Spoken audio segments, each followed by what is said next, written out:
Bienvenidos a todos los hermanos a la Escuela Bíblica Enoteísta de Telegram. Hoy día 29 de diciembre del 2023 y hoy vamos a entrar en el estudio de Hechos capítulo 17, un pasaje también muy importante cuya enseñanza doctrinal, ya veréis, es impresionante. Vamos a comenzar leyendo y como siempre lo voy a ir comentando de forma espontánea. Pasando por Anfípolis y Apolonia, refiriéndose a Pablo y a Silas. Recordar que en el primer viaje misionero Pablo viajó acompañado por el hermano Bernabé y en este segundo viaje le acompañaba Silas. Ya sabéis lo que pasó, cómo discutió con el hermano Bernabé, porque Bernabé quería llevar en el viaje a Marcos, a Juan Marcos, de ayudante, y Pablo dijo que no, porque Juan Marcos en el primer viaje misionero se apartó y regresó a Jerusalén, y entonces Pablo pues no quiso llevarle en el segundo viaje misionero, y eligió al hermano Silas. Y dice que pasando por Anfípolis y Apolonia llegaron a Tesalónica. Esta ya era la región, una zona de Grecia, todo eso ya pertenecía a la zona griega, ¿no? Donde había una sinagoga de los judíos. Y Pablo, como acostumbraba, fue a ellos y por 3 días de reposo discutió con ellos. Eso era lo primero que hacía Pablo cuando llegaba a una ciudad. En este caso Pablo y Silas. Donde primero iban eran los sábados a la sinagoga de los judíos para discutir con ellos. Fijaos, discutió con ellos. Discutir es exactamente lo mismo. Los verdaderos cristianos capacitados en las Sagradas Escrituras, en la verdadera doctrina, tenemos que discutir con aquellos que rechazan la verdad, en este caso con los judíos, que no creían en Jesús, pues le discutía, debatía con ellos para demostrarles con las Sagradas Escrituras hebreas que Jesús es el verdadero Mesías de Israel. Vamos a leerlo. Y Pablo, como acostumbraba, fue a ellos y por 3 días de reposo discutió con ellos. Además dice que lo hizo por 3 días, no un solo día, sino durante 3 sábados, debatiendo con esos judíos para demostrarles con la Biblia que él es el Mesías, el verdadero Mesías de Israel, declarando y exponiendo por medio de las Escrituras. Y aquí cuando se habla de las Escrituras se refiere al Antiguo Testamento, al Tanaj, no se refiere al Nuevo Testamento, porque eran las Sagradas Escrituras del Antiguo Testamento las que leían en las sinagogas los sábados, los judíos, exponiendo por medio de las Escrituras que era necesario que el Cristo, el Mesías, padeciese y resucitase de los muertos, y que Jesús, a quien yo os anuncio, decía Pablo, es el Cristo, es decir, el Mesías. ¿Con qué escrituras del Antiguo Testamento Pablo y Silas les demostraban que Jesús es el verdadero Mesías? Bueno, pues especialmente con Isaías 53, además de otros muchos más pasajes, donde se habla de la venida del Mesías, que tendría que sufrir y morir por los pecados e iniquidades del pueblo de Israel. Ahí lo dice bien claro Isaías 53. Y algunos de ellos creyeron, fijaos, algunos de esa sinagoga de Tesalónica creyeron lo que Pablo predicaba, creyeron que Jesús es el verdadero Mesías de Israel, porque Pablo en esos debates debatió 3 veces con ellos, fijaos, durante 3 sábados, les convenció, les demostró de forma irrefutable que Jesús es el verdadero Mesías de Israel. Pues algunos de esos judíos creyeron, no todos, sino solamente algunos, y se juntaron con Pablo y con Silas. Y de los griegos piadosos, gran número. ¿Quién eran estos griegos piadosos? Ya lo estuvimos viendo. Eran gentiles que adoraban al Dios de Israel, al Dios Padre, se juntaban con los judíos en sus sinagogas, pero eran gentiles, ¿de acuerdo? Tenían temor de Dios, temían al Dios de Israel, creían en el Dios de Israel, pues dicen que estos griegos, estos gentiles que eran piadosos, se unieron también con Pablo, y además dicen gran número, y mujeres nobles no pocas. También mujeres pudientes, de familias pudientes, se unieron al grupo de los cristianos, al apóstol Pablo y a Silas. O sea, Pablo tenía un poder de convencimiento, un conocimiento tan perfecto, tan grande de las sagradas escrituras hebreas, del Tanakh, que era impresionante. Con qué facilidad convencía a judíos y a gentiles. Gentiles que tenían temor de Dios, que se juntaban con los judíos ahí en sus sinagogas. Él los convencía con las sagradas escrituras, del tremendo conocimiento doctrinal que tenía Pablo. Entonces los judíos que no creían, teniendo celos, fijaos, cogieron celos, porque vieron que judíos y gentiles eran convencidos por Pablo y se hacían cristianos. Pues cogieron celos, tomaron consigo algunos ociosos, gente que no hacía absolutamente nada, que no trabajaban, hombres malos, y juntando una turba alborotaron la ciudad, y asaltando la casa de Jasón procuraban sacarlos al pueblo, pero no hallándolos trajeron a Jasón y algunos hermanos ante las autoridades de la ciudad gritando: estos que trastornan el mundo entero también han venido acá. Fijaos que aquí cuando habla del mundo entero, esto es importante, no se refiere a todo el planeta, al planeta entero. Está refiriéndose al Imperio Romano. Cuando el Nuevo Testamento habla del mundo entero, aparece el mundo entero, todo el mundo, no se refiere a todo el planeta, no se refiere a todos los habitantes del planeta Tierra, se refiere a una parte, se refiere en este caso al Imperio Romano. Y efectivamente, los apóstoles, los primeros cristianos, trastornaban el Imperio Romano por la predicación del Evangelio. El Evangelio que predicaban estaba trastornando el Imperio Romano, que era el mundo entero conocido de entonces, ¿de acuerdo? No se refiere al planeta entero. Hay algunos que esto pues lo confunden y enseñan la mentira, enseñan el error, que el mundo entero en estos pasajes del Nuevo Testamento se refiere a todo el planeta. Eso es falso, eso es mentira. ¿De acuerdo? Cuando dice, por ejemplo, la Biblia que el mundo entero adorará a la bestia y a su imagen, no se refiere al planeta entero. Se refiere a lo que será el futuro imperio de la bestia, que estará formado por 10 reinos, nada más. Pues aquí igual. Cuando se dice que los cristianos trastornaban el mundo entero, se refiere únicamente al antiguo Imperio Romano, que es por donde se estaba predicando el verdadero Evangelio, en el Imperio Romano, no en todo el planeta. Estos que trastornan el mundo entero también han venido acá, a los cuales Jasón ha recibido. Jasón era un hermano en la fe que vivía ahí en la ciudad de Tesalónica y había recibido en su casa tanto a Pablo como al hermano Silas. Estaban ahí, en casa de Jasón. Entonces fueron a casa de Jasón, no encontraron a Pablo y a Silas, y entonces tomaron a este hermano, tomaron a Jasón. Jasón los había recibido y todos estos contravienen los decretos de César. Esto es lo que decían esos judíos, esos malvados judíos que odiaban al apóstol Pablo. Decían la calumnia, la mentira de que los cristianos estaban contraviniendo los decretos del emperador romano, del César. Es una mentira. Diciendo que hay otro rey, Jesús. Fijaos, los apóstoles nunca se ponían en contra del emperador romano, del César, no. Simplemente enseñaban que Jesús es el rey de los judíos. Él es el rey, pero nunca dijeron que había que ponerse en contra del emperador romano, del César.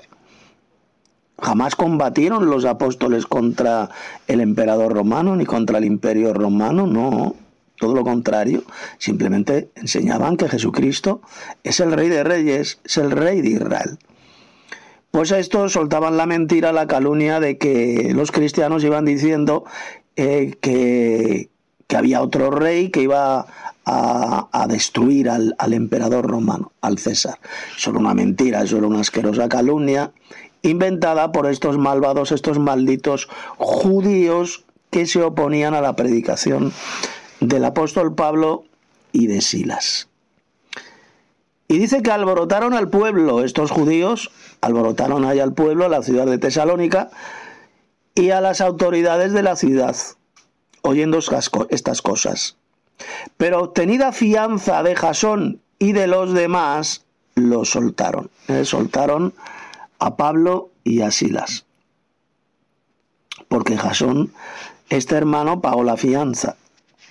Inmediatamente los hermanos enviaron de noche a Pablo y a Silas hasta Berea, que es otra ciudad que estaba cerca de Tesalónica.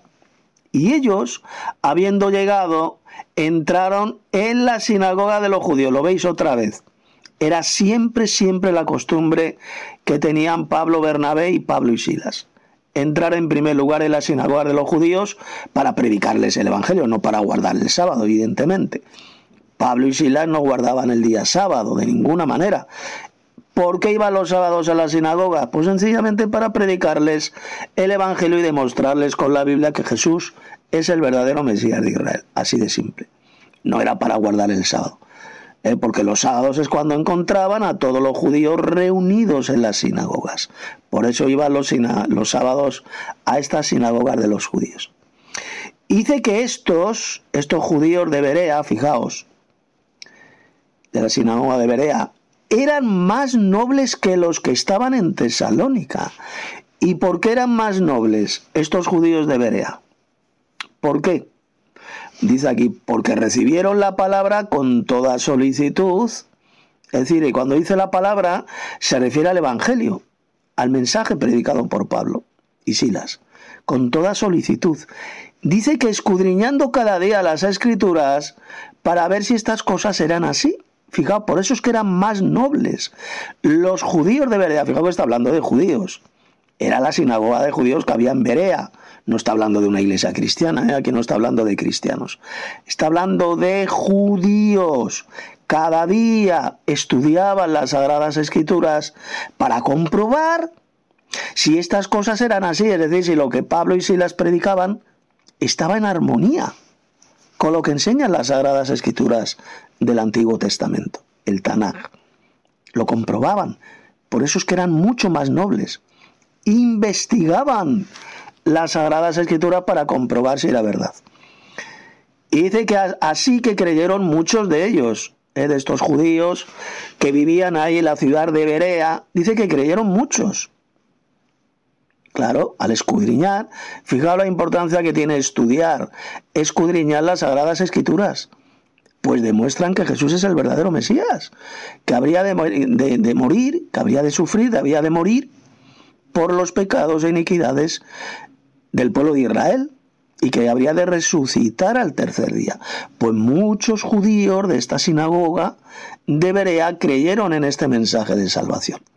Y mujeres griegas de distinción, y no pocos hombres, e incluso gentiles que tenían temor de Dios, que creían en el Dios de Israel, creyeron también. Muchas mujeres griegas, dice. Además de distinción, de alta alcurnia, y no pocos hombres, es decir, gentiles, también creyeron en este mensaje predicado por Pablo y Silas. Cuando los judíos de Tesalónica supieron que también en Berea era anunciada la palabra de Dios por Pablo, fueron allá. Fijaos, qué malvados judíos. Los judíos de Tesalónica, al enterarse de que Pablo en la ciudad de Berea había entrado también en una sinagoga de los judíos y que mucha gente creía en el mensaje del evangelio, pues llenos de rabia, ¿qué hicieron? Se fueron estos judíos de Tesalónica a la ciudad de Berea y alborotaron a las multitudes. Esto lo han hecho siempre a lo largo de la historia los judíos anticristos, estos malvados judíos, la sinagoga de Satanás. Alborotar a las multitudes. Pero inmediatamente los hermanos enviaron a Pablo que fuese hacia el mar. Y Silas y Timoteo se quedaron allí.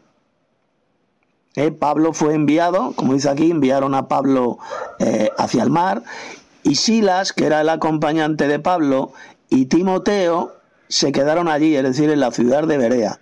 Pablo, se fue solo. Y los que se habían encargado de conducir a Pablo le llevaron a Atenas. Fijaos, Pablo solo, esta vez no fue acompañado por Silas ni por nadie. Pablo solo le llevaron a la ciudad de Atenas, que era la capital griega. Y habiendo recibido orden para Silas y Timoteo de que viniesen a él, lo más pronto que pudiesen, salieron.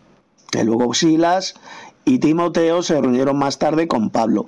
Pero Pablo llegó solo a la ciudad de Atenas. Y mañana, o pasado mañana, en la segunda parte de este capítulo 17, vamos a ver lo que ocurrió en la ciudad de Atenas, que es extremadamente importante. Lo que dijo Pablo a los atenienses, a los filósofos griegos, a los paganos, cómo les predicó el verdadero evangelio. Esto lo vamos a ver en la segunda parte.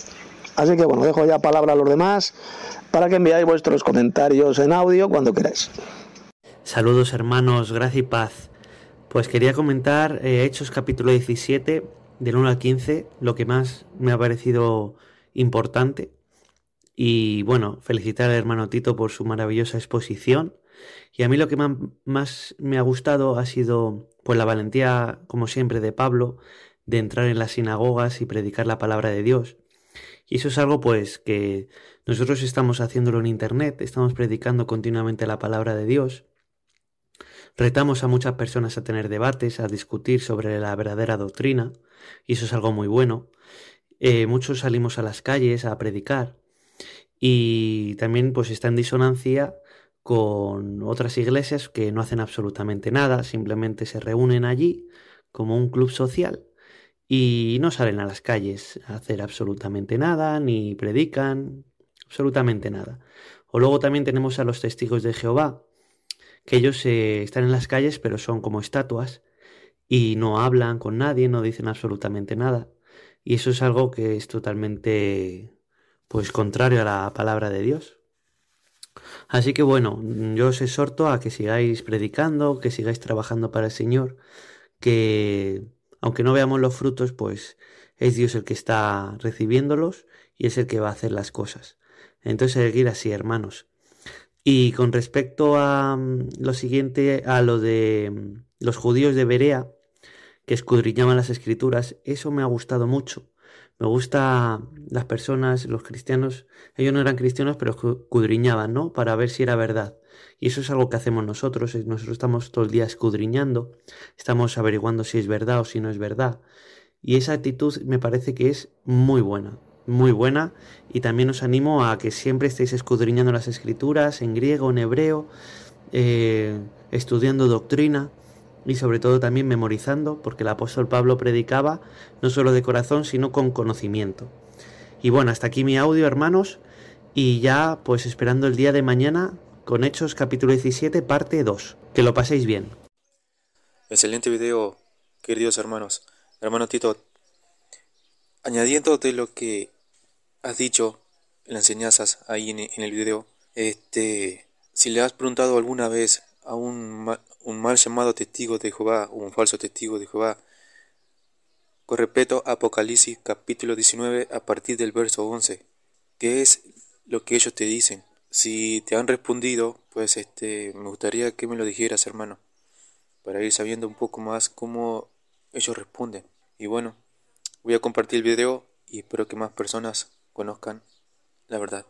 Hola hermano Daniel, sí, ellos dicen que Apocalipsis capítulo 19, a partir del verso 11, cuando se describe la futura venida gloriosa de Cristo para destruir a todo lo malvado, dice que se va a cumplir en el futuro, durante la tribulación, no inmediatamente después de la tribulación, como dijo Jesús en Mateo 24 del 29 al 31, no. Ellos dicen que esa venida gloriosa de Cristo, además dicen que será invisible, no será visible, dice que será invisible y que va a ocurrir en el futuro. durante la tribulación, así lo iban diciendo, desde el mes de julio del año 2013, cuando cambiaron de doctrina y apareció en la Atalaya, la revista La Atalaya, tuvieron ese cambio de doctrina. ¿Esto qué significa?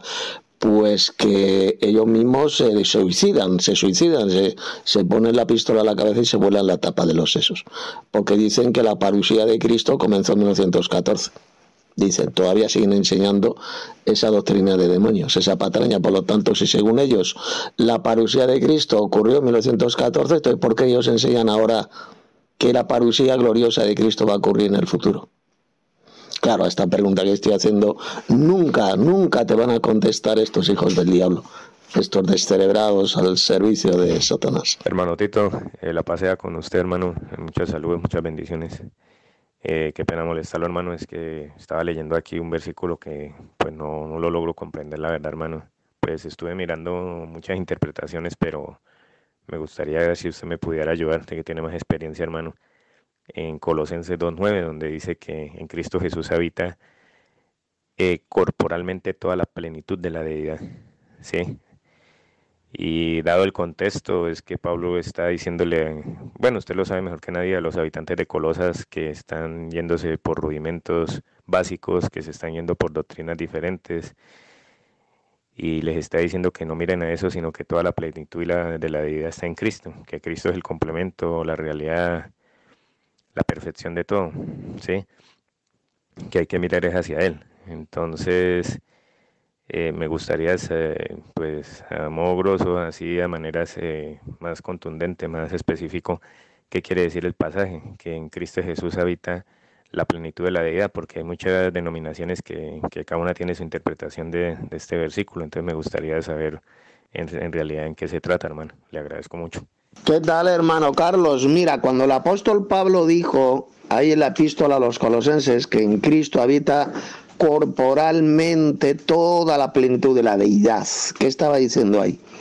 Pues ese pasaje hay que leerlo a la luz de las palabras de Jesús cuando dijo el Padre que mora en mí, el Padre que está en mí, o sea, el Dios Padre que es la deidad suprema, moraba en Cristo, mora en Cristo, de hecho habita en Cristo.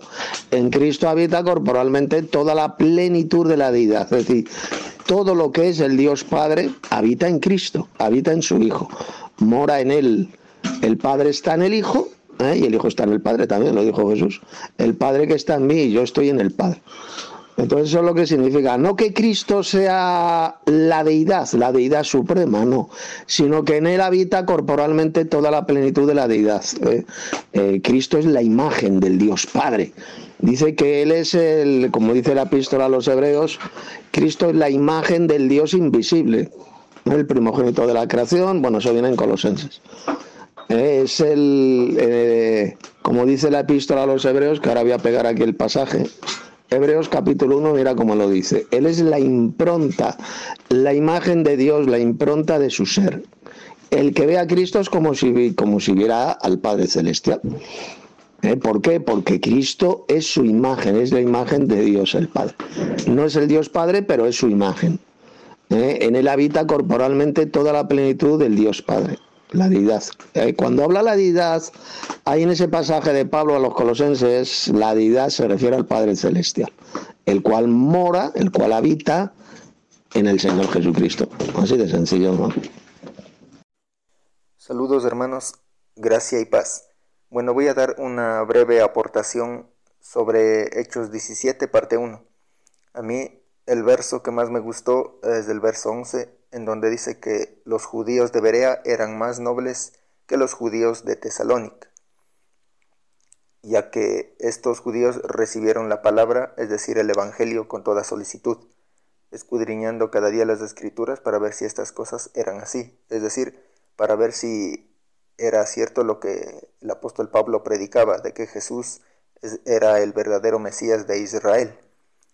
Y el resultado de ese escudriñamiento fue que creyeron muchos judíos y también muchas mujeres griegas.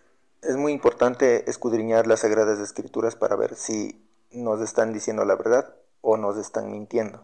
En mi caso sí lo he hecho cuando era evangélico por 9 años, pero nunca encontré las doctrinas que predicaba el pastor, como el Dios te bendiga, el Evangelio del amor, o de que Jesús era el propio Dios Padre, ya que era una iglesia unicitaria. El pastor predicaba una cosa y en la Biblia me decía otra. Y esa es la razón por la cual yo me alejé de esa secta, por cuestiones doctrinales. Y cuando conocí la verdadera doctrina, las 21 tesis del hermano Tito, empecé a escudriñar las Sagradas Escrituras aún más profundo todavía. Y bueno, esta es mi breve aportación a Hechos 17. Gracias y paz, hermanos.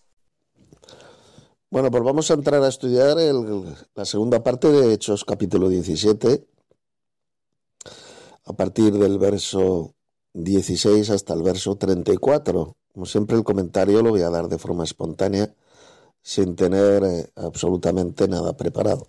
Así que comenzamos. Nos quedamos en la primera parte ayer, en el verso 15, los que habían sido, dice que, y los que se habían encargado de conducir a Pablo le llevaron a Atenas. Ya sabéis que Pablo llegó solo, esta vez fue solo, no iba acompañado y llegó a la capital de Grecia, Atenas. Y habiendo recibido orden para Silas y Timoteo de que viniesen a él lo más pronto que pudiesen, salieron. Luego, pues ya sabéis, Silas, que era quien acompañaba a Pablo, y Timoteo, pues luego quisieron también ir para estar con Pablo ahí en Atenas. Bueno, pues el apóstol Pablo llegó a la ciudad de Atenas, ya sabéis, la capital de Grecia, y bueno, ahí estaba la sede de los filósofos, famosos filósofos griegos, el Areópago, que era donde pues discutían de filosofía.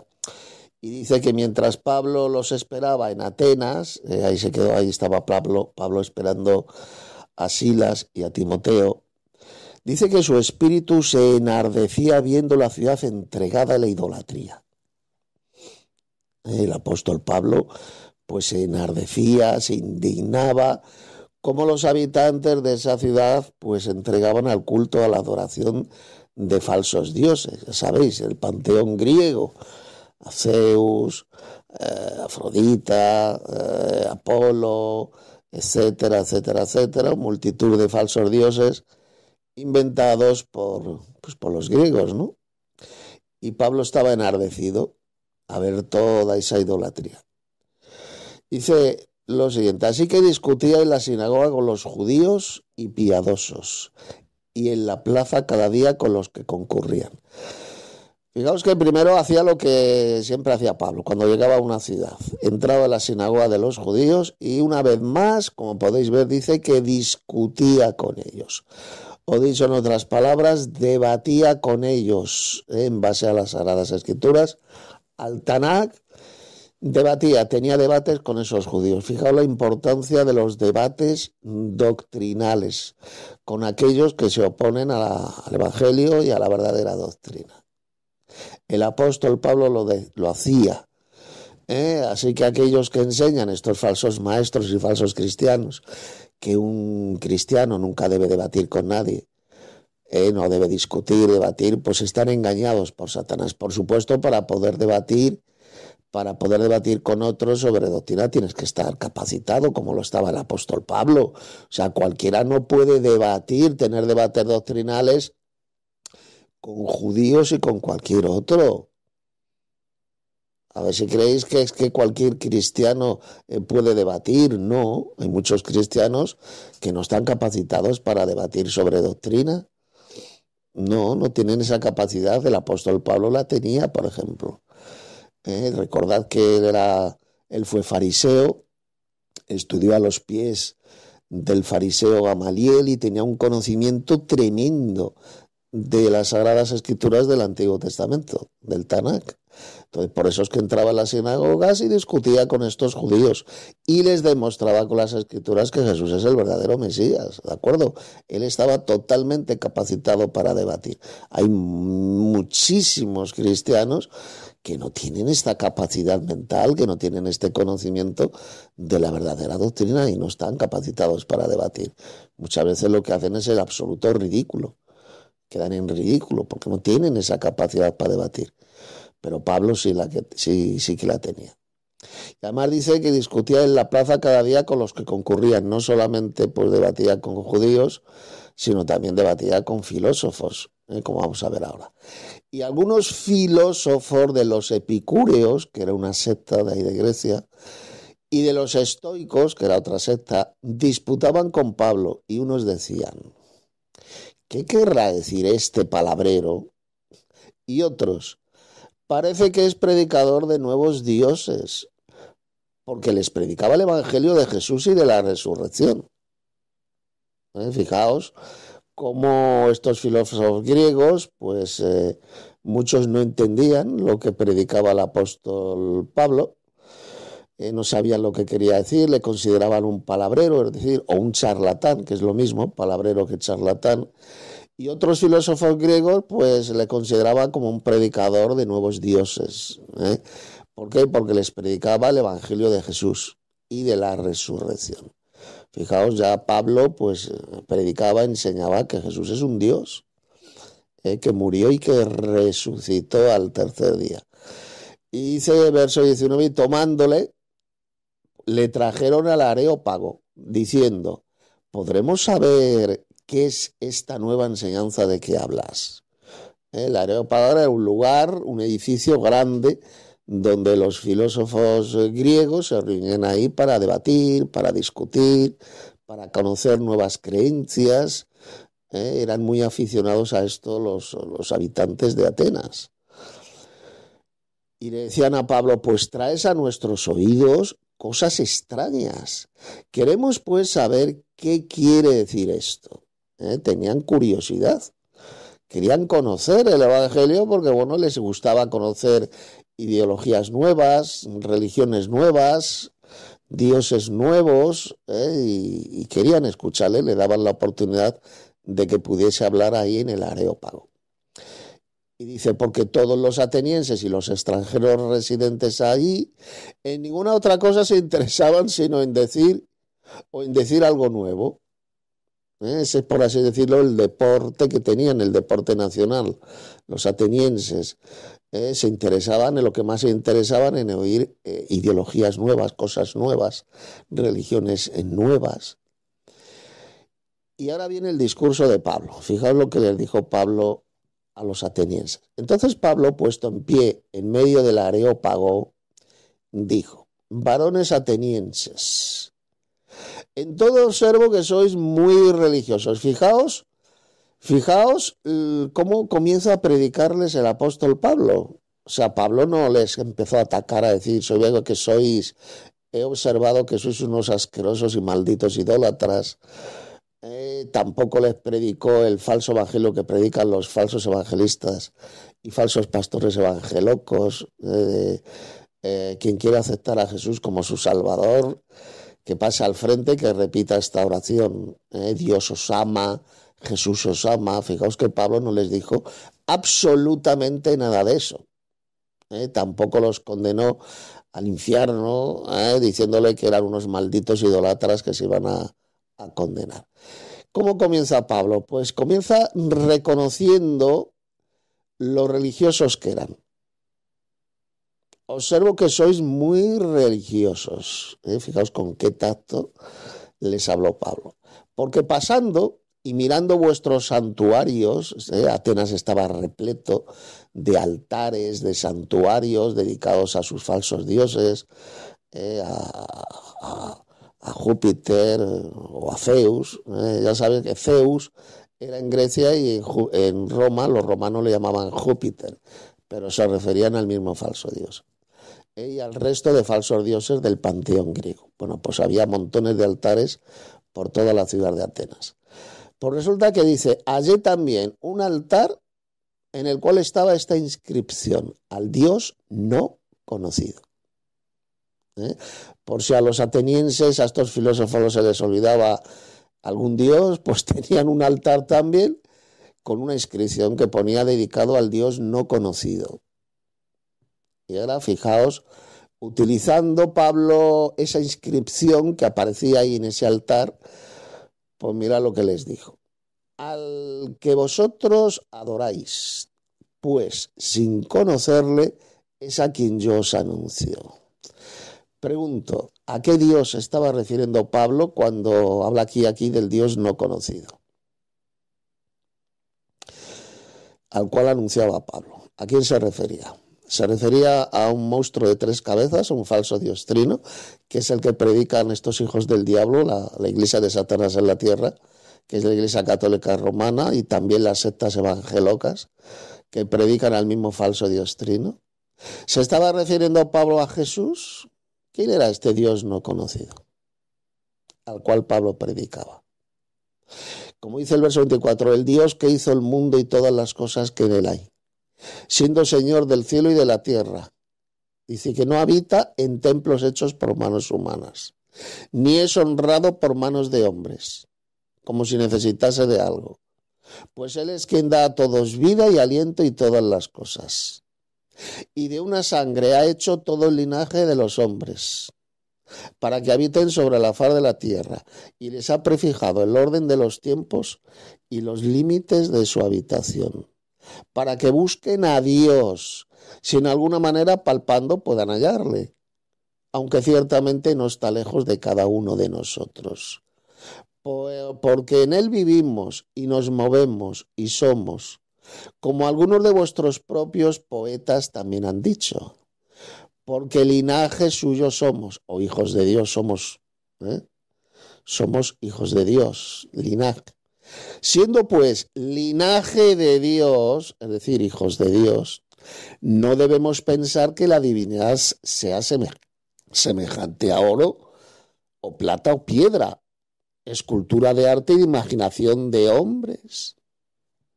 Ahora vamos a ver a qué Dios se estaba refiriendo Pablo. Pero Dios, hablando de este Dios no conocido, que aparecía ahí en esa inscripción, habiendo pasado por alto los tiempos de esta ignorancia, ahora manda a todos los hombres en todo lugar que se arrepientan, por cuanto ha establecido un día en el cual juzgará al mundo con justicia, por aquel varón a quien designó, dando fe a todos con haberle levantado de los muertos. Ahí lo tenemos. Este Dios no conocido, de quien estaba hablando Pablo, es el Padre Celestial. De ninguna manera se estaba refiriendo a Jesús, sino al Dios Supremo, que es el Padre Celestial, el más grande de todos los dioses. Él es la divinidad. Nosotros somos hijos de Dios, hijos de este Dios Padre. Y aquí lo tenemos. Pablo de ninguna manera les predicó a los filósofos atenienses ningún falso Dios trino. No dijo por ninguna parte que este Dios supremo sea Jesús. Él no es el creador supremo. El creador supremo es el Padre Celestial. Él es el Dios no conocido. Y esto queda corroborado en muchos pasajes del Nuevo Testamento. Por ejemplo, Juan 1:18. ¿Qué dice Juan 1:18? A Dios, es decir, al Padre, al Dios supremo, al Padre Celestial, nadie le vio jamás. El Dios unigénito, refiriéndose a Jesús, que está en el seno del Padre, Él le ha dado a conocer. Ahí lo tenemos. El Dios no conocido, a quien ningún ser humano vio jamás, es el Padre Celestial. Ojo, también lo dijo Jesús. En Juan, creo que es por ahí el Evangelio de Juan, capítulo 17. Padre Santo o Padre Justo, el mundo no te conoció. Ahí lo tenemos. El Dios no conocido. Jesús dijo que es el Padre Celestial. El mundo jamás conoció al Padre Celestial, al Dios Supremo. No le conocieron. Jamás bajó a la tierra ni se apareció a los seres humanos el Padre Celestial. Quien bajaba a la tierra, como sabemos, y se aparecía a los seres humanos era el segundo Jehová, es decir, el mismísimo Señor Jesucristo, en su preexistencia divina. Él es quien bajaba, se apareció a Abraham, se apareció a Moisés, etcétera, etcétera, etcétera. El Dios no conocido, al cual adoraban los filósofos atenienses, los atenienses, sin conocerle, es el Padre Celestial, y es a quien predicó el apóstol Pablo ahí en la ciudad de Atenas. Habló de los dos, fijaos bien, del Padre Celestial, que es el Dios no conocido, y del Señor Jesús, por medio del cual el Dios Padre va a juzgar al mundo entero. predicó a los dos dioses, al Dios Padre, el Creador Supremo, y al Señor Jesucristo. Entonces lo que Pablo les dice en este discurso a los atenienses que es ridículo. Es absurdo pensar que la divinidad sea semejante al oro o la plata, las piedras o piedra, escultura de arte y de imaginación de hombres. Es ridículo, es absurdo, les dice. Porque Dios, el Padre, no es ninguna imagen, no es ningún falso Dios como lo tenían en el panteón griego, todos esos falsos dioses. Entonces Pablo les dijo que Dios, a través de los siglos, ha pasado por alto los tiempos de esta ignorancia. Dios perdona, el Padre perdona la ignorancia humana. A lo largo de los siglos del pasado, perdonó esa ignorancia, la pasó por alto, por así decirlo. Pero ahora, a partir de ahora, manda a todos los hombres en todo lugar que cambien de mentalidad, que se arrepientan. ¿Y por qué? Porque ha establecido un día en el cual Él va a juzgar al mundo con justicia, pero no lo va a juzgar directamente el Padre Celestial, no, sino por medio de Cristo, de aquel varón a quien designó, dando fe a todos con haberle levantado de los muertos. Recordad que fue el Dios Padre quien levantó de los muertos a Cristo, lo resucitó. No fue Jesús quien se levantó de los muertos a sí mismo, no, fue este Dios supremo, el Padre Celestial, quien resucitó a Jesús. Fijaos que Pablo en ninguna parte les predicó en Atenas a ningún falso Dios trino. De ninguna trinidad habló el apóstol Pablo. Él no dijo por ninguna parte que Dios fuera trino, que Dios fuera un misterioso ser formado por Padre, Hijo y Espíritu Santo. Habló del Dios Padre. Y luego mencionó a Jesús, quien va a ser el que va a juzgar a los vivos y a los muertos. Dios el Padre escogió a Jesús para juzgar a los vivos y a los muertos. Y fue el Padre quien resucitó a Jesús. Fijaos que aquí no se habla por ninguna parte de ningún falso Dios trino, de ningún monstruo de tres cabezas. El apóstol Pablo jamás de los jamases fue un hereje, un falso cristiano trinitario. Él habló de los dos dioses, el Dios supremo, que es el Padre Celestial, el cual resucitó al Señor Jesucristo. Pablo era enoteísta, como lo somos nosotros. Creía en un Dios supremo, el más grande de todos los dioses, que es el Padre Celestial, a quien ningún ser humano vio jamás aquí en la tierra. Y creía en el segundo Dios, que es Cristo, el Hijo de Dios, al cual el Padre escogió, designó, para ser el juez de vivos y muertos. Y dice el 32, pero cuando oyeron lo de la resurrección de los muertos, cuando estos filósofos griegos escucharon esta predicación sobre que Dios el Padre resucitó a Jesús, unos se burlaban y otros decían, ya te oiremos acerca de esto otra vez, es decir, le despreciaron. Otros se burlaban de Pablo, de la resurrección de los muertos. Y pregunto, ¿por qué estos filósofos griegos en Atenas rechazaron la predicación de Pablo sobre la resurrección de los muertos? ¿Por qué se burlaban de él? ¿Y por qué le despreciaron? ¿Por qué? Pues mirad, porque los filósofos griegos a lo largo de los siglos enseñaban la doctrina satánica, diabólica de la inmortalidad del alma. La filosofía griega, los filósofos griegos como Platón, Aristóteles, etcétera, etcétera, enseñaban que el alma es inmortal. La primera mentira de Satanás a la especie humana. Como le dijo a Eva, seréis inmortales, no moriréis. Todo lo contrario de lo que dice Dios en la Biblia. Ya sabéis que la Biblia dice que el alma muere, que el alma es mortal. En muchos pasajes lo dice. Bueno, pues los griegos, los filósofos griegos enseñaban la primera mentira de Satanás, de la serpiente a la especie humana.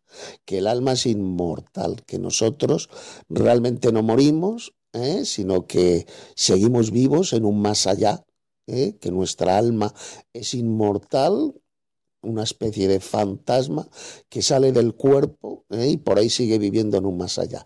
Esa la creencia fundamental era de los filósofos griegos. Por eso es que ellos se burlaban de Pablo, rechazaban la predicación sobre la resurrección de Cristo, porque ellos no creían que los muertos iban a resucitar. Ellos lo que enseñaban es que, bueno, si los muertos ya están vivos en un más allá, en un Hades, ahí vivos, ahí sus almas. Por lo tanto, ¿para qué van a resucitar? ¿Para qué van a volver a vivir si ya están vivos en un más allá?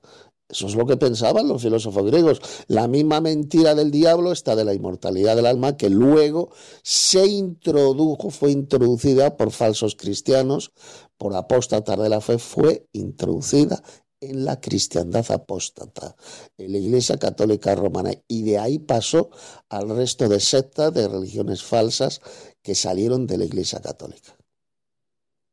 Todas ellas enseñan que el alma es inmortal, que el alma no muere. Exactamente lo mismo que enseñaban estos filósofos paganos, idólatras griegos. ¿De acuerdo? Por eso es que rechazaron la predicación de la resurrección de los muertos que les predicó Pablo ahí en el Areópago. Se burlaban de él y decían, bueno, ya te diremos acerca de esto en otra ocasión. Y así Pablo salió de en medio de ellos, salió de ahí del Areópago, más algunos creyeron, fijaos. No todos rechazaron el Evangelio, no todos rechazaron la doctrina bíblica de la resurrección de los muertos, sino que algunos creyeron, algunos atenienses, juntándose con él, con Pablo, entre los cuales estaba Dionisio, el areopagita, una mujer llamada Dámaris y otros con ellos. Fueron pocos, no fueron muchos los que creyeron en el Evangelio y se juntaron con Pablo, sino que eran pocos. ¿De acuerdo? Pues esa fue la experiencia que tuvo el apóstol Pablo ahí en la ciudad de Atenas, en la capital de Grecia, ahí en el Areópago, cuando les predicó el Evangelio a todos esos filósofos griegos, de esas sectas que había ahí. Había diferentes sectas y ellos pues no podían creer en la resurrección de los muertos, porque repito lo que enseñaban en la doctrina satánica, la doctrina diabólica de la inmortalidad del alma. Exactamente lo mismo que ocurre hoy en la cristiandad apóstata, en todas estas iglesias falsas que enseñan esa primera mentira del diablo sobre la inmortalidad del alma. El alma no muere, dicen estos millones de falsos cristianos, sean evangelocos, sean católicos, sean mormones, todos estos hijos del diablo rechazan la verdad bíblica de la resurrección de los muertos. Ellos prefieren creer en la doctrina satánica de la inmortalidad del alma. Y son dos doctrinas totalmente incompatibles. Incompatibles completamente. No se puede creer en la inmortalidad del alma y creer al mismo tiempo en la resurrección de los muertos. Así de simple. ¿Y por qué? Porque si los muertos ya están vivos en un más allá, sus almas son inmortales y ya están viviendo por ahí en el cielo, en el infierno o donde sea, entonces ¿para qué van a volver a vivir? ¿Para qué van a volver a vivir si ya están vivos? ¿Os dais cuenta? Es absolutamente incompatible creer en la inmortalidad del alma y en la resurrección de los muertos. La Biblia lo que enseña desde el Génesis al Apocalipsis es la doctrina de la resurrección de los muertos, no de la inmortalidad del alma. Esto se enseña tanto en el Antiguo como en el Nuevo Testamento. Esa es la verdad fundamental. Dios el Padre resucitó a Jesús. Volvió a vivir cuando el Padre le resucitó. Por lo tanto, Cristo no estuvo vivo en ningún lugar del más allá durante esos 3 días y esas 3 noches que estuvo muerto y sepultado. No estuvo vivo, repito, en ningún lugar. Volvió a vivir únicamente cuando el Dios Supremo, el más grande de todos los dioses del universo, que es el Padre Celestial, le devolvió a la vida. Lo resucitó. Esa fue la enseñanza del apóstol Pablo en este tremendo capítulo 17 del libro de los Hechos, cuando predicó el verdadero evangelio a todos esos filósofos griegos ahí en Atenas, en el Areópago. De modo que hasta aquí mi comentario sobre Hechos capítulo 17, y a los hermanos que queráis podéis enviar vuestros aportes, vuestros comentarios, o si tenéis preguntas sobre este capítulo 17 de Hechos, ya sea la primera parte o la segunda parte. Cuando queráis, enviáis vuestros aportes. Bueno, estoy aquí con Vinito y va a enviar también un comentario sobre el texto que hemos visto de Hechos capítulo 17, cuando Pablo predicó el Evangelio en el Areópago, ahí a los filósofos griegos. Así que va a dar también su opinión, va a utilizar mi teléfono porque él ahora no puede utilizar su teléfono, de modo que adelanta. Y está siguiendo el ejemplo de Pablo, que Pablo, como él bien comentó, no se puso a insultar a aquella gente que estaba idolatrando, eran unos ignorantes idólatras. Recordamos siempre que la idolatría pertenece a la modalidad de la ignorancia. Cuando la gente es idólatra, no es porque sea mala, es porque son ignorantes. Ellos se creen que las imágenes es un medio más cercano de llegar a Dios, que al estar adorando a la imagen, pues es una manera más ideal de acercarse a Dios. Pero eso es una ignorancia, porque Dios no quiere para nada eso. Ese comentario de que pertenece a la modalidad de la ignorancia, os lo voy a decir quién lo dice, para que os asombréis. Lo dice un libro sagrado muy, muy importante, hinduista. Dice claramente ese libro sagrado de los hindúes, de los hinduistas, el Bhagavad Gita y los Sudras y todos estos libros que tienen los hindús, que la idolatría pertenece a la modalidad de la ignorancia. Sin embargo, veis que la India está completamente repleta de imágenes por todos los lados. O sea, que es el lugar más ignorante de la tierra. Igual que el catolicismo y toda la gente que adora imágenes están en la modalidad de la ignorancia, no de la maldad. Es ignorancia. Por eso Dios dice que ha pasado por alto los tiempos de tal ignorancia, y que ahora le pide a todo el mundo que se arrepientan de esa idolatría, porque Él va a juzgar a la tierra por medio de un varón que Él ha nombrado y ha proporcionado a todos los hombres la garantía con haber resucitado de los muertos. O sea, va a juzgar por medio de Jesucristo. Y está pidiendo a todo el mundo que se arrepientan de esa terrible idolatría.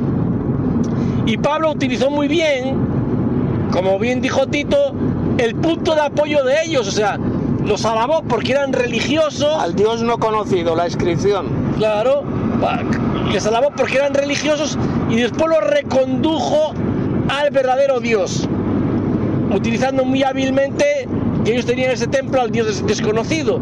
Y él dijo que les iba a presentar a ese Dios que ellos no conocían, y él se lo iba a presentar, para que supiesen quién es ese único y verdadero supremo Dios, ¿no? Y fue como les empezó a predicar el Evangelio, y vemos como varias personas se convirtieron. O sea, fue eficaz el Evangelio que él predicó, porque ya algunas personas se convirtieron. Nunca tenemos que tener miedo de predicar a la gente, aunque veamos que están enfrascados en otras ideas, en otras religiones, en otras filosofías. Nosotros tenemos que creer siempre que el Evangelio es el poder de Dios para cambiar o transformar o para salvar a aquellos que escuchan. Nunca debemos tener miedo de predicar, porque quien nos escucha, dice Dios, es el poder de Dios, nada más y nada menos, el poder del creador del universo para transformar incluso vidas humanas. Benito, ¿quién era ese Dios desconocido que les predicó el apóstol Pablo a esos filósofos griegos? Les predicó acerca del Dios supremo, soberano, que es el Dios y Padre de Jesucristo. Exactamente. Fijaos que sí, habló del Dios supremo, del Padre, pero también mencionó a Jesús, ¿verdad? Claro, hombre. O sea, que habló de los dos, de dos personas. Es que en la Biblia siempre hay una diferencia muy grande entre Dios el Padre y Jesucristo. Siempre, siempre, siempre, hasta en Apocalipsis, en Revelación, cuando se muestran las figuras, cuando se sellan la frente, siempre se hace esa diferenciación entre el Padre y el Hijo. Hay un ser supremo que es la cabeza del Cristo, como mismo Pablo dice, que es la cabeza del Cristo. Entonces, eso es importante tenerlo presente, no adorar a Cristo como si él fuese el supremo, como hacen las iglesias de la cristiandad, estos rockeros rockeros iglesieros bíblicos. Es interesante que la verdad, a Cristo solamente. La verdad la predicación que dio Pablo en ese edificio de filósofos griegos, el Areópago, tuvo muy poco éxito, la verdad sea dicha, porque dice que se convirtieron 3 nada más. El ateniense Areopagita, Dámaris y no sé alguno más, o sea que muy pocos creyeron ahí en Atenas a la predicación de Pablo. Sí, no fue como en otros lugares. Ya estuvimos viendo en el estudio de Hechos como cuando Pablo y Bernabé, Pablo y Silas llevaban a otros lugares, había multitudes que se convertían, pero curiosamente en el edificio de los filósofos griegos muy poquitos se convirtieron al evangelio, ¿verdad? Bueno, los comentaristas históricos dicen que por donde pasaban los apóstoles todo se llenaba de congregaciones cristianas. Por donde pasaban los apóstoles todos se llenaban de congregaciones cristianas. Claro, eso no quiere decir que que cada sitio, por ejemplo, vemos aquí este ejemplo, se convirtieron en un principio 3 por una predicación que dio Pablo, pero bueno, son 3. O sea, que no, Tito dice que es poco. No es poco, para Dios un alma vale más que el mundo entero. Un alma solo ya es mucho. 3 es importante. He investigado un poquito esta mañana sobre el Areopagita que se menciona, que fue uno de los que se convirtió al evangelio por la predicación de Pablo en el Areópago. El hermano Areopagita, bueno, pues por lo visto era uno de los principales filósofos que hablaban ahí en ese edificio a filosofar. Era uno de los principales, no era cualquiera. Y Dámaris, también he investigado un poquito sobre Dámaris, y era una señora importante en Atenas, o sea, no era cualquier señora. Parece ser que especialmente se convertían al evangelio gente importante, ya fuera de las sinagogas o del Areópago griego, y señoras de alta alcurnia, señoras importantes que eran las que más se convencían, vamos, según leemos en el libro de los Hechos de los Apóstoles. Bueno, parece una tontería, pero normalmente la gente que más recibe siempre es la más culta, siempre. La menos inculta, a base de escuchar y de repetirles, y eso pues también, ¿no? Pero la gente que está más preparada, más culta, están más abiertos y más preparados para recibir todo, ¿no? Eso es verdad, yo estoy de acuerdo con lo que acaba de decir el Vinito. Generalmente cuando predicas el evangelio, los que más rechazan el evangelio son los más fanáticos idólatras, los más ignorantes, la gente más idiota. Eso es así, es curioso. Y sin embargo, en estos pasajes del libro de los Hechos, la gente que se convertía eran, por ejemplo, el principal de la sinagoga, que menciona el libro de los Hechos. O sea, eran judíos cultos, o eran paganos que eran cultos, o señoras que eran de alta alcurnia, es decir, que no eran ignorantes, no eran gente fanática, idólatra, ¿no? Eran gente que leía, que estudiaba, y eran los principales que se convertían al evangelio. Eso es muy interesante lo que dice el libro de los Hechos. Es importante siempre, llegado a este punto, el querer saber, el querer aprender. No quedarse si soy ignorante, si soy inculto, si estoy preparado, si no. Gracias a Dios tenemos muchos medios de comunicación. Como acabo de comentar, el evangelio es el poder de Dios para los que escuchan. O simplemente escuchar con atención. Sí, bueno, eso dice Pablo. Tenéis interés, pues es... El evangelio es poder de Dios para salvación a todo aquel que cree, al judío primeramente y también al griego, porque en él la justicia de Dios se manifiesta de fe y para fe, como está escrito, el justo por la fe vivirá. Eso ya lo explicó Pablo ahí en la epístola a los romanos. Lo que pasa es que Vinito, pues no, la verdad es que no se sabe muchos versículos de memoria, parece ser. No, está claro. Lo que dice, yo es que tengo una cosa muy clara, que detrás de la palabra de Dios está Dios mismo, punto y final. Por eso dijo el apóstol Pablo que la palabra de Dios está obrando constantemente, y obra especialmente en los creyentes, claro.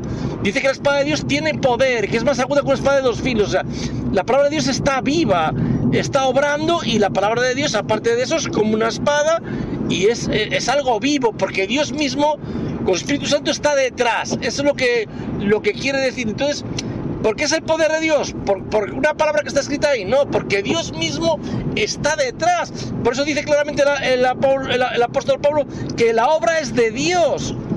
Es de Dios, que no pensemos que la obra es de Pablo, ni de Silas, ni de Pepito, ni de Juanito, ni tuya, ni mía, ni nada. Es de Dios, es Dios mismo que hace la obra. Eso que está diciendo Benito es muy cierto. Esto lo dijo, me han venido ahora a la mente unas palabras de Pablo respecto a lo que estaba diciendo ahora Benito, de que ellos eran sembradores. Ellos sembraban la semilla, pero el crecimiento que lo da era Dios, por Dios, eso. lo dijo Pablo, más el crecimiento lo da Dios. Es como cuando crece una planta. ¿Nosotros qué hacemos? Sembramos la semilla bajo tierra, ¿verdad? Pero el crecimiento, ¿quién lo hace? ¿Nosotros damos el crecimiento de esa planta? No, la da Dios. Pues eso es lo que hace. Nuestra misión, ¿cuál es? Sembrar la semilla, que es lo que hacemos por medio, por ejemplo, de esta escuela bíblica que hacemos en Telegram, cuando llevamos el verdadero evangelio, la verdadera doctrina, estamos sembrando esa semilla, que luego puede caer, como dijo Jesús, en diferentes tipos de tierra, ¿verdad, Vinito? Exacto. Puede caer en pedregales, puede caer entre espinos, pero puede caer también en tierra fructífera, en tierra fértil. En tierra buena. ¿Y cuál es la tierra fértil que cae ahí la palabra? Pues personas que están sedientos de la verdad, que buscan la verdad, y cuando se les lleva la verdad, el verdadero evangelio, la verdadera doctrina, crece, fructifica esa semilla que ha sido sembrada en esas personas. Bueno, si lo esto lo explicó Jesús muy bien en la parábola esta de que sembrada la semilla, pues en diferentes tipos de tierra. Si lo fuéramos a poner en un plano real de vida, podríamos decir que el buen terreno es aquel que oye la palabra de Dios, capta el sentido de ella y la pone en práctica. Sencillamente se pone a poner en práctica. Por eso hay una frase que yo muchas veces utilizo que se llama devotos practicantes, porque todo se hace con la práctica. Por ejemplo, Tito tiene la costumbre y la práctica de escribir libros. Para escribir un libro, se escribe un libro cada día. ¿Por qué? Porque tiene ya esa costumbre, esa práctica, que a lo mejor tú quieres escribir un libro y no te sale en la primera página. Pero cuando tú tienes la práctica, practicas, eres un devoto practicante, pues te conviertes en un virtuoso, o vas incluso mejorando, vas cada vez perfeccionando más, y llegas a ese conocimiento exacto de la verdad, y ves el beneficio realmente de la práctica. Porque claro, tú no puedes vivir la verdad espiritual si no la estás practicando. Puedes escuchar alguna vez la energía que te transmite un practicante, pero si una persona, porque el Espíritu de Dios se transmite y lo vibras y lo sientes igual, pero lo bueno es que tú tengas eso en ti mismo y para ti mismo, y seas capaz de transmitirlo, porque ya es en ti.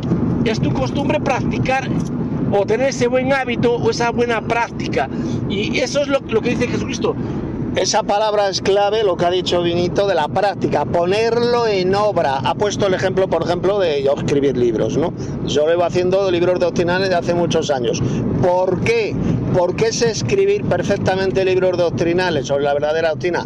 Porque un día lo puse en práctica. Un día, hacía muchos años, ni siquiera todavía existía internet, con una simple máquina de escribir me puse a escribir estudios bíblicos. ¿Por qué? Porque lo puse en práctica. Practicar, he ahí la clave, ahí lo ha explicado. Practicar, si no practicamos lo que nosotros sabemos, lo que nosotros conocemos, no llegaremos a la perfección, así de simple. La perfección viene con la práctica, ¿verdad que sí? Hombre, claro, por eso dice que no se engañen a ustedes mismos si no hacen lo que... si oyen y no hacen lo que les digo. Exactamente. Dice, ¿cómo me llaman mis amigos si no hacen lo que les digo? O sea, lo importante es hacer, pero hacer con la firme convicción de que vas a tener un beneficio tan grande que tú no te lo puedes imaginar. El beneficio que tú tienes de practicar la voluntad de Dios no te lo puedes imaginar, porque es algo tan grande, tan maravilloso, que una persona experimenta en sí mismo, que eso no se cambia por nada en la vida. Por eso mucha gente le dije, ojalá, y muchas veces he dicho, ojalá alguien percibiese un resquicio de lo que yo estoy viviendo ahora, porque seguro que jamás en su vida volvería para atrás, jamás. Solo con percibir un resquicio de lo que una persona experimenta cuando obedece y ama y obedece a Dios. Porque muchos se quedan solamente en oír, en oyentes. ¿Y qué dijo el apóstol? No seáis solamente oyentes, sino tenéis que ponerlo en práctica. Ahí es la clave. Poner en práctica la verdad que hemos conocido, y hay muchas formas de ponerlo en práctica. Enseñando a otros, predicando, escribiendo libros, haciendo charlas bíblicas, es decir, hay que ponerlo en práctica lo que sabemos, lo que conocemos. Es como un tesoro. ¿Te acuerdas de la parábola de la perla de gran precio dicha por Jesús? O sea, es una perla de gran precio lo que tenemos. Es muy valioso. Y eso hay que ponerlo en práctica, ¿no? Es como tener un tesoro y esconderlo por ahí, o unos dones, que Cristo dio unos dones a su iglesia, y cogerlos y no utilizarlos, enterrarlos por ahí, simbólicamente hablando, y no utilizarlos. Hay hermanos que tienen dones que Dios les ha dado y algunos pues no los utilizan, no los ponen en práctica. Y entonces no están edificando a otros. Y aquí lo que hacemos en esta escuela bíblica de Telegram es edificar a otros, especialmente ahora con este tremendo estudio bíblico que estamos haciendo de todo el libro completo del libro de los Hechos de los Apóstoles. Ya estamos en el capítulo 17. Saludos a todos los hermanos, gracia y paz, ¿cómo están? Bueno, voy a comenzar con los aportes de la primera y de la segunda parte de este capítulo 17 de Hechos de los Apóstoles. De la primera parte he seleccionado los siguientes versículos. Hechos 17:4. Y algunos de ellos creyeron y se juntaron con Pablo y con Silas, y de los griegos piadosos gran número, y mujeres nobles no pocas.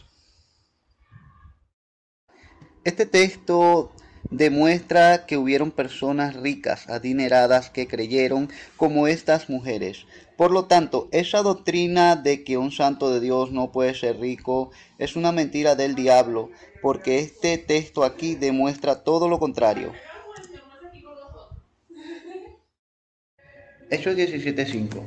Entonces los judíos que no creían, teniendo celos, tomaron consigo algunos ociosos, hombres malos, y juntando una turba alborotaron la ciudad, y asaltando la casa de Jasón, procuraban sacarlos al pueblo. Observe cómo el texto identifica estos ociosos con los hombres malos. Es decir, esto significa claramente que los hombres malos o malvados son gente ociosa, sin oficio. Hechos 17:11. Y estos eran más nobles que los que estaban en Tesalónica, pues recibieron la palabra con toda solicitud, escudriñando cada día las Escrituras para ver si estas cosas eran así. ¿Qué ejemplo el de estos judíos de esta sinagoga de Berea? Verso 10. Así también debemos hacer nosotros, los verdaderos santos de Dios. Cuando se nos dé algún estudio bíblico, debemos ver si las cosas son así como nos la dicen, y no creer a ciegas y sin fundamento lo que algún pastorcillo nos dice, como lo hacen en el CIA, que se tragan todas las babosadas y mentiras doctrinales que sus pastorcillos le dicen. Al contrario, debemos hacer como estos judíos de esta sinagoga de Berea, verso 10, y ver si las cosas son así. Verso 11. Y si en dado caso no resulta ser así como nos la dicen, debemos rechazar tales doctrinas o enseñanzas. Ahora voy con la segunda parte de Hechos 17. De la segunda parte quiero comentar el versículo 28. Porque en Él vivimos y nos movemos y somos como algunos de vuestros propios poetas también han dicho, porque linaje suyo somos. Esto significa que todos los seres humanos somos del linaje de Dios, es decir, hijos de Dios. Y esto no contradice lo que dice Juan 1:12, que dice, mas a todos los que le recibieron, a los que creen en su nombre, les dio potestad de ser hechos hijos de Dios. Simplemente aquí en este versículo 28 se está refiriendo al sentido de la creación, dado que de uno solo, el cual fue Adán, que es hijo de Dios, Lucas 3:38, Dios hizo toda la raza de los hombres o seres humanos, verso 26, mientras que en Juan 1:12 el sentido es del engendramiento de Dios, según el versículo 13. Es decir, todos somos del linaje o hijos de Dios a través de Adán, pero no todos somos hijos engendrados. Bueno, hermanos, estos son los aportes que quería hacer respecto de la primera y segunda parte de Hechos 17. Gracia y paz de Dios nuestro Padre y del Señor Jesucristo. Saludos hermanos, gracia y paz.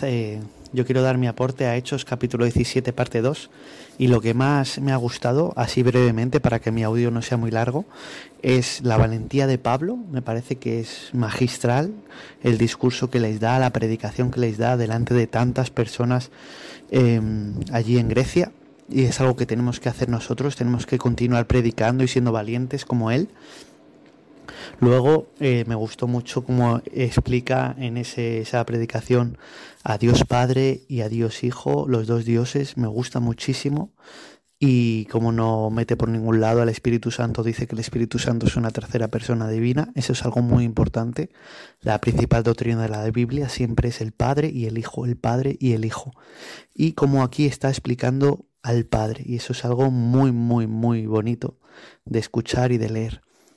Y ya por último, pues vemos también como estos griegos, pues como creían en la inmortalidad del alma, ya que es lo que se llama Platón, y ellos a Platón pues le tenían pues como un gran filósofo, un gran hombre en la historia, pues ellos casi todos creían en la inmortalidad del alma. Entonces cuando Pablo les predica sobre la resurrección, pues empiezan a burlar.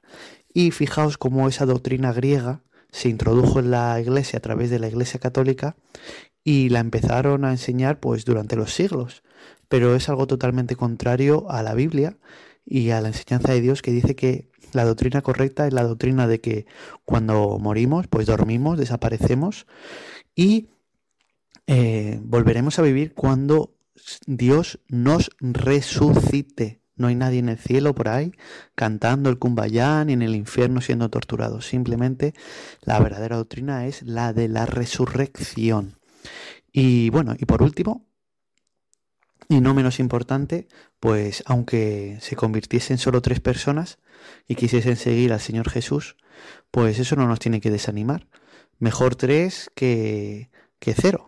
Y esas 3, pues como dijo Benito, cada persona es importante, cada alma es importante, cada alma cuenta, y a veces pues se convertirán más, como los primeros cristianos en Jerusalén, que se convertían de 3.000 en 3.000 o 5.000 en 5.000, y a veces solo 3, pero es muy importante continuar predicando, y también como dijo el hermano Tito en el audio con Benito, hay que sembrar y ya Dios ya se encargará de levantar esa persona, ese árbol, ¿entendéis? Simplemente nosotros somos los sembradores y ya nos despreocupamos, y ya ahí, a partir de ahí se ocupa Dios y es su trabajo y no tenemos que preocuparnos. Así que nada, hermanos, este es mi audio y hasta aquí. Gracia y paz. Saludos hermanos, gracia y paz. Bueno, voy a dar mi aportación sobre Hechos 17 parte 2. Saludos hermanos, muy buenas tardes. Voy a dar mi pequeño comentario sobre Hechos capítulo 17 parte 2. Resulta que el Señor le dijo a Pablo lo siguiente: no temas, sino habla y no calles, porque yo estoy contigo, y ninguno pondrá sobre la mano para hacerte mal, porque yo tengo mucho pueblo en esta ciudad. Y resulta que para nosotros, los cristianos verdaderos, como por ejemplo, como dijo el apóstol Santiago, que si el Señor quiere, haremos esto o aquello. Por ejemplo, si un cristiano, haciendo su voluntad, obviamente, y el Señor te dice, no lo hagas, porque ese cristiano tiene pensado predicar a tales personas. Pero si el Señor te dice, no lo hagas, pues tú tienes que obedecer al Señor, obviamente. Si el Señor te dice,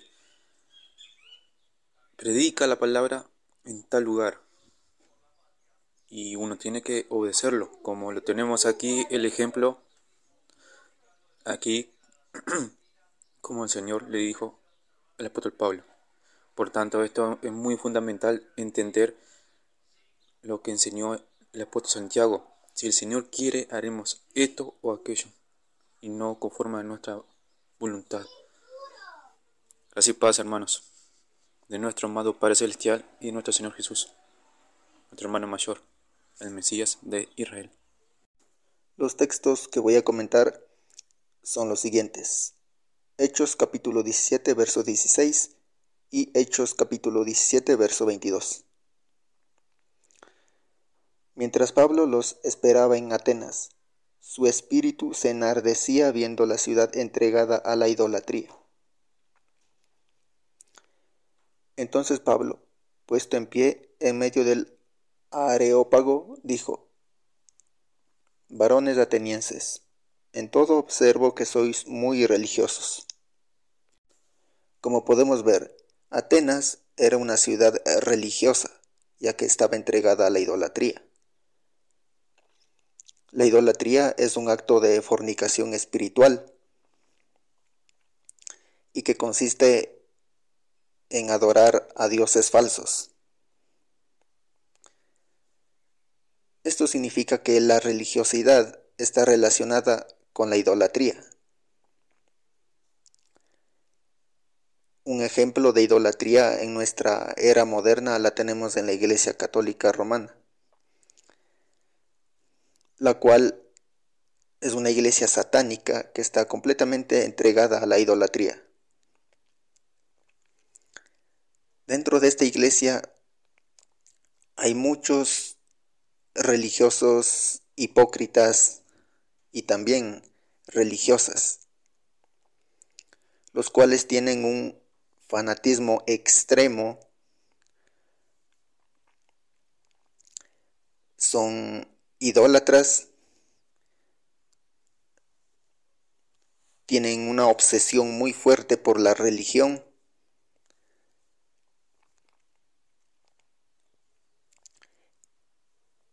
y creen que cuando mueran van a ir al cielo donde están Dios y Jesús, pero la verdad no es así, ya que ellos desconocen de la verdad auténtica.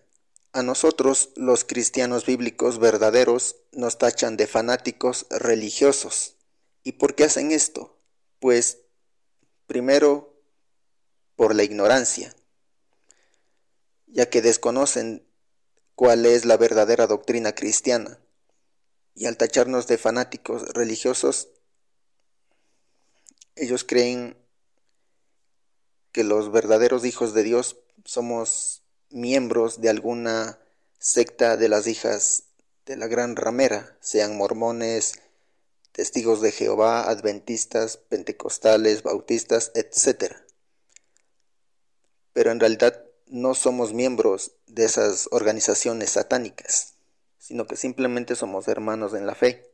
Y bueno, hermanos, estas son mis aportaciones sobre Hechos 17, parte 2. Gracia y paz de Dios Padre y del Señor Jesucristo.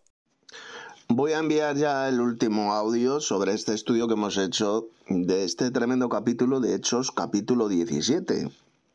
Voy a hacer un resumen, una síntesis de lo que hemos estado viendo. Bueno, estuvimos viendo cómo Pablo y Silas, pues pasando por una ciudad que se llamaba Anfípolis y Apolonia, llegaron a la ciudad de Tesalónica. Ya sabéis que Pablo escribió al menos 2 epístolas, 2 cartas a los hermanos de la iglesia de Tesalónica. Primera de Tesalonicenses, segunda de Tesalonicenses. Y dice que ahí había pues una sinagoga de los judíos. Y como era costumbre, pues Pablo entró en esa sinagoga el sábado y por 3 días de reposo, o sea, durante 3 sábados, estuvo discutiendo con esos judíos. Declarando y exponiendo por medio de las escrituras, es decir, las sagradas escrituras hebreas, el llamado Antiguo Testamento, pues que era necesario que el Mesías, que Jesús padeciese y resucitase de los muertos. Y que Jesús, a quien el apóstol Pablo anunciaba, pues es el Cristo, es el Mesías. Eso es lo que hacía. Así es como debatía el apóstol Pablo. Discutía con estos judíos, les demostraba, especialmente con pasajes como Isaías 53, que el verdadero Mesías de Israel es Jesús, el Mesías sufriente. Luego hay otras profecías en el Antiguo Testamento donde se habla del Mesías reinante, cuando venga Jesús por segunda vez para gobernar sobre toda la tierra. Dice que algunos de esa sinagoga de los judíos creyeron, se juntaron con el apóstol Pablo y con Silas. También de los griegos piadosos en gran número, y también bastantes mujeres nobles eran los que creyeron en el mensaje predicado por Pablo. Fijaos, había judíos y gentiles y mujeres que eran pues nobles, habían estudiado, no eran personas ignorantes, habían estudiado y por lo tanto fueron convencidos por el apóstol Pablo y se hicieron cristianos. Y aquellos judíos que no creían, pues lo que les pasó es que entraron en celos y tomaron consigo algunas personas ociosas, hombres malvados, malos, y juntando pues una turba, dice que alborotaron la ciudad de Tesalónica. Asaltaron la casa de Jasón, y pues procuraban sacarlos al pueblo. Jasón era uno de los hermanos que vivía ahí en Tesalónica, que se había convertido al Señor. Y dice que no hallaron a Pablo y a Silas en esa casa.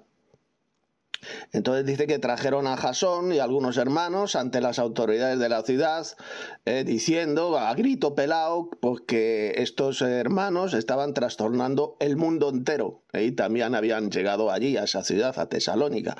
Ya estuve explicando que ahí cuando aparece en el Nuevo Testamento aparece bastantes veces la expresión el mundo entero. Todo el mundo no se refiere al planeta entero. En este caso se refiere a lo que era el antiguo imperio romano. Era trastornado por el Evangelio de Cristo. Ya comenzaba a extenderse en gran manera pues la fe cristiana, la fe de los primeros cristianos por todo el imperio romano. Eso era todo el mundo. Jasón pues les había recibido a Pablo y a Silas ahí en su casa. Y todos estos pues contravinían los decretos del César y decían que había otro rey que era Jesús. Esa es la acusación falsa que lanzaba a los judíos, que el César, el emperador romano, pues tenía un contrincante que era Jesús, que le iban a destronar al César.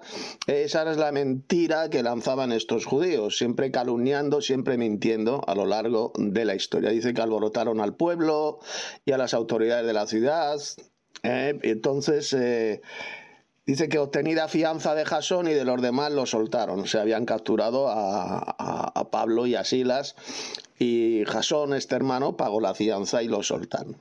Entonces los hermanos enviaron de noche a Pablo y a Silas hasta Berea, hacia la otra ciudad, y ellos, habiendo llegado, entraron en la sinagoga de los judíos. ¿Lo ves? Una vez más, lo primero que hacían era entrar en los sábados en las sinagogas, no para guardar el día sábado, evidentemente, sino para predicarles el Evangelio. Es lo que hacían Pablo y Silas.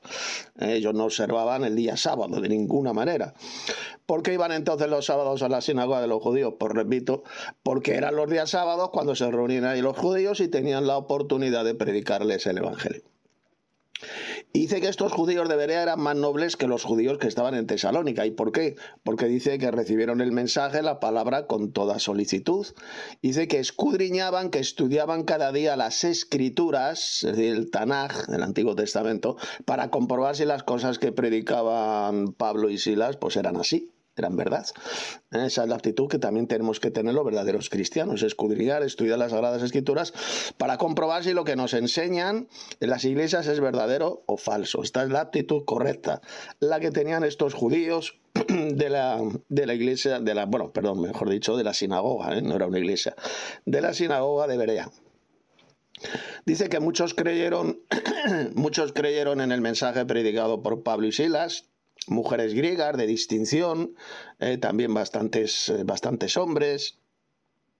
Y cuando los judíos de Tesalónica supieron que también en esa ciudad de Berea pues era anunciado el evangelio por Pablo, pues dice que fueron allá y también alborotaron a las multitudes. Esa es la manía que a lo largo de la historia han tenido los judíos, alborotar a las multitudes para que persigan y maltraten a los verdaderos cristianos. Dice que inmediatamente los hermanos enviaron a Pablo que fuese hacia el mar, lo enviaron al mar, y Silas y Timoteo pues se quedaron allí, en la ciudad de Berea. Y lo que se habían encargado de conducir a Pablo le llevaron a la ciudad de Atenas. Pablo entró en Atenas, en la capital filosófica de Grecia. Dice que habían recibido orden para Silas y Timoteo de que viniesen al apóstol Pablo lo más pronto que pudieran, y salieron. Luego ahí en Atenas se encontró con Silas y Timoteo. Dice que Pablo les esperaba a Silas y a Timoteo ahí en Atenas, les estaba esperando, y mientras pues estaba enardeciéndose su espíritu, se escandalizaba viendo la ciudad de Atenas pues entregada completamente a la idolatría, es decir, a la adoración de falsos dioses del panteón griego. Y dice que discutía en las sinagogas con los judíos y piadosos, y en la plaza cada día con los que concurrían. Discutía, fijaos como Pablo debatía, discutía. Eso es lo que debemos de hacer los verdaderos cristianos, por supuesto, los que estemos capacitados para debatir, para discutir. Hay muchísimos cristianos, por supuesto, que no tienen esa capacidad para poder debatir y tienen un conocimiento perfecto de las Sagradas Escrituras, pues no están capacitados. Pero hay otros, muchos que sí, como lo era Pablo, ¿no? Por supuesto, las hembras, las mujeres no están capacitadas mentalmente para discutir, para debatir, eso está claro.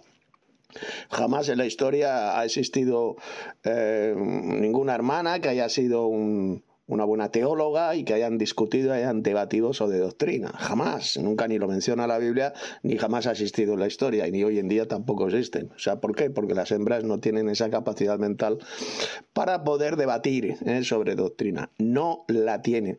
Y aquellas que intentan hacerlo, yo he conocido a hembras que intentan debatir, que debaten, que hacen debates, pues lo que hacen es el más absoluto de los ridículos. Son pobrecitas estúpidas, no tienen ni idea de lo que hablan y no saben nada, ni saben debatir, ni saben ni conocen, por supuesto, la verdadera doctrina. No están capacitadas mentalmente para eso. Los varones sí, pero las hembras no. Dios no les dio esa capacidad mental. Ellas sirven para otras cosas, pero no para debatir, no para discutir sobre doctrina.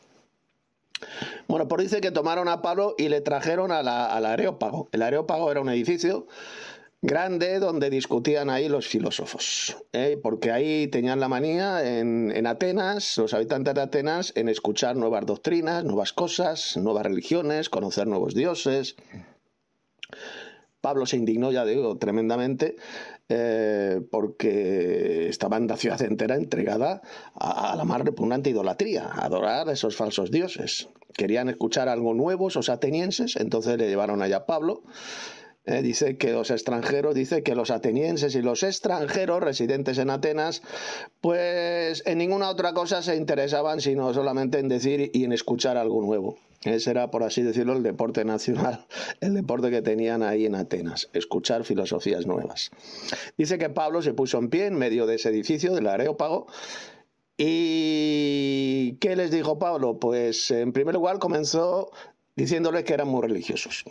O sea, fijaos que no comenzó atacándonos ni condenando para nada, ni diciendo que eran unos malditos y asquerosos idólatras que se iban a condenar al lago de fuego, nada de eso. Dice que reconoció que sí, que eran muy religiosos, adoraban a muchos dioses, y que Pablo, pasando por ahí donde estaban esos altares de esos falsos dioses, pues encontró un altar con una inscripción, un letrero que decía dedicado al Dios no conocido.